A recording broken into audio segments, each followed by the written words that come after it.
করব না করব কালি, এইভাবে দিন গেল চলি। আজ করব না করব কালি, এইভাবে দিন গেল চলি। কেমনে আমি জবাব দেব আল্লাহর কাছে হাসরের বেলা?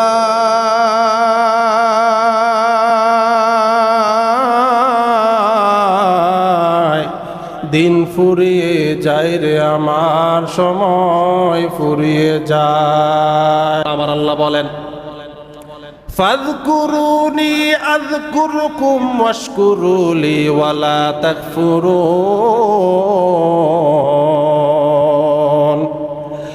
আল্লাহ রাব্বুল আলামিন ডাক দিয়ে বলেন, নবী গো,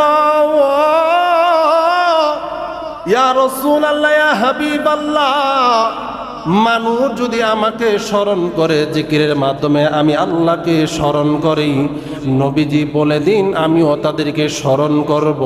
এরে বন্ধু, এ বাবাজি, আল্লাহ রাব্বুল আলামিন সূরাতুল আহজাবে 10টা শর্ত জুড়ে দিলেন। 1 নম্বর শর্ত, তাকে মুসলমান হতে হবে। 2 নাম্বার, তাকে মুমিন হতে হবে। 3 নাম্বার, তাকে আনুগত্যশীল হতে হবে। 4 নাম্বার, তাকে সত্যবাদী হতে হবে। 5 নাম্বার, তাকে দানশীল হতে হবে, তাকে রোজাদার হতে হবে। এইভাবে আল্লাহ রাব্বুল আলামিন দেখতে দেখতে 9টা শর্ত জুড়ে দিলেন। সর্বশেষ আমার আল্লাহ রাব্বুল আলামিন জানাই দিলেন, মানুষ শুনে নাও, শুনে নাও, তোমরা সর্বশেষ শর্ত পালন করো। সেই শর্তের নাম হলো ওয়াজাকিরিনা ওয়াজাকিরাত, তোমাদেরকে জিকিরকারী হতে হবে। এ বন্ধু, এ বাবাজি, আল্লাহ রাব্বুল আলামিন ডেকে বলে, ও মানুষ, তোমরা যদি 10 শর্ত অর্জন করতে পারো, আমি আল্লাহ রাব্বুল আলামিন ডেকে বললাম, আ'আদ্দাল্লাহু লাহুম মাগফিরাতাও ওয়া আজরান আযীমা, আমার পক্ষ থেকে ক্ষমার প্রতিশ্রুতি রয়েছে। সুবহানাল্লাহ।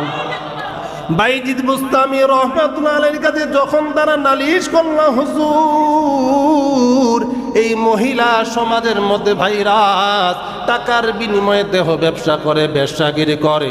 ও হুজুর, আপনি যদি কন্ট্রোল না করেন, আপনি যদি সমাধান না করেন, তাহলে এই মহিলা সমাজের মধ্যে ভাইরাস ছড়াবে, প্রত্যেকটা যুবককে গুনাহগার বানাবে। বাইজিদ বুস্তামি রহমাতুল্লাহ আলাইহি ডেকে বলে, তোমরা চলে যাও, আমি সমাধান দিব। বাইজিদ বুস্তামি রহমাতুল্লাহ আলাইহি 250 দিনার নিয়া এইবার ওই বেশ্যা মহিলার বাড়ির দিকে রওয়ানা। মাগরিবের নামাজ আদায় করার পরে ওই বেশ্যা মহিলার ঘরের নিচে বসে আছেন। 1টা থেকে 8টা, 9টা, 10টা বেজে গেল। মহিলা উপর তালা থেকে চিন্তা করলো, আজকে কেন লোক আসে না। মহিলা এইবার দারোয়ানকে ডেকে বলে, ও দারোয়ান, আজকে কেন লোক আসে না? আজকে আমার কেন লোক পাই না? যাও দেখি, যাও, ঘটনা কি? কেন আজকে মানুষ, কাস্টমার আমার কাছে আসে না? এইবার দারোয়ান নিচে গিয়া দাঁড়াইয়া দেখি বুজুর্গ বাইজিদ বুস্তামি রহমাতুল্লাহ আলাইহি বসে আছে। যখনই কোনো কাস্টমার আসে, হুজুরকে দেখার পর সবাই চলে যায়, কেউ ভিড়ে না। এ বন্ধু, এ বাবাজি, বাইজিদ বুস্তামি রহমাতুল্লাহ আলাইহিকে দেখার পরে এইবার দারোয়ান ডেকে বলে, হুজুর, আপনি এই জায়গায় কেন এসেছেন? আপনার আসার কারণ কি বলুন দেখি। বাইজিদ বুস্তামি রহমাতুল্লাহ আলাইহি ডেকে বলে, দারোয়ান ভাই, আপনার ওই মহিলাকে ডেকে বলবেন আমি তার সঙ্গে মিলতে চাই, তার সঙ্গে আজকে আমি রাত কাটাইতে চাই। বাইজিদ বুস্তামি রহমাতুল্লাহ আলাইহির কথা শোনার পর দারোয়ান এইবার ওই মহিলাকে জানায়, মহিলা, আজকে বাইজিদ বুস্তামি রহমাতুল্লাহ আলাইহি বুজুর্গ এসেছেন আপনার সঙ্গে সময় কাটানোর জন্য। এইবার রে বন্ধু, বাইজিদ বুস্তামিকে নিয়ে যখন মহিলার রুমে যাওয়া হইল, মহিলার হাতে 200 দিনার দেওয়ার পর এইবার বাইজিদ বুস্তামি রহমাতুল্লাহ আলাইহি ডেকে বলে, ও মহিলা, আজকে রাতের জন্য তোমাকে আমি ক্রয় করেছি, আমি যা করতে বলবো তোমাকে তাই করতে হবে, তুমি নড়চড় করতে পারবা না। মহিলা ডেকে বলে, হুজুর, এইটা তো শর্তের মধ্যে পড়ে যায়। আপনি যেহেতু আমাকে আজকে অর্থের জন্য কিনে নিয়েছেন, আমি আপনার সকল কথা মেনে নিতে রাজি। আমার বন্ধুগণ, বাইজিদ বুস্তামি রহমতুল্লাহ আলাইহি মহিলাকে ডেকে বলে, ঠিক আছে, তুমি যেই পোশাকটা পরেছ, তুমি অর্ধ উলঙ্গ যেই রেশমি কাপড়টা পরিধান করেছ, এই কাপড়টা তুমি পরিবর্তন করিয়া সুতি কাপড়ের সুন্দর একটা কাপড় উন্না সহ পুরা শরীর ঢেকে আমার কাছে আসো, আর সঙ্গে যায় নামাজটা নিয়ে আইস।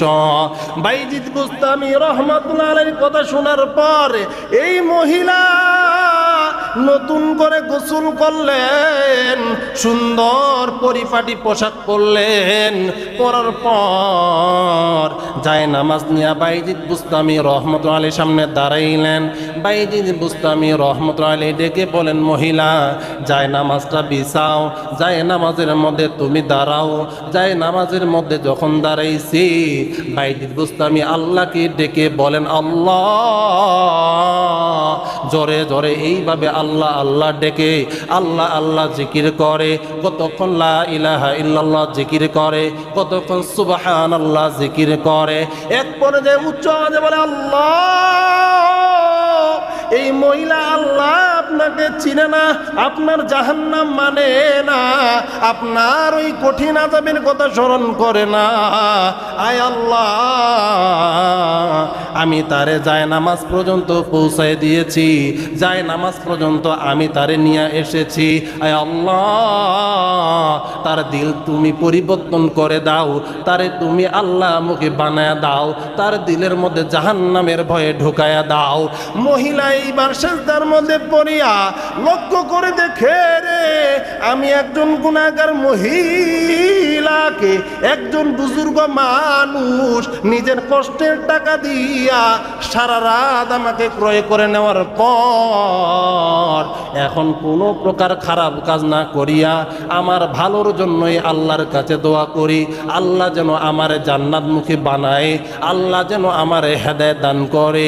হায় রে হায়, এইটা তো অবশ্যই একজন বুজুর্গ মানুষ, কারণ হইল আমার আল্লাহ যেখানে খুশি হন, ফাযকুরুনি আযকুরুকুম ওয়াশকুরুলি ওয়ালা তাকফুরুন।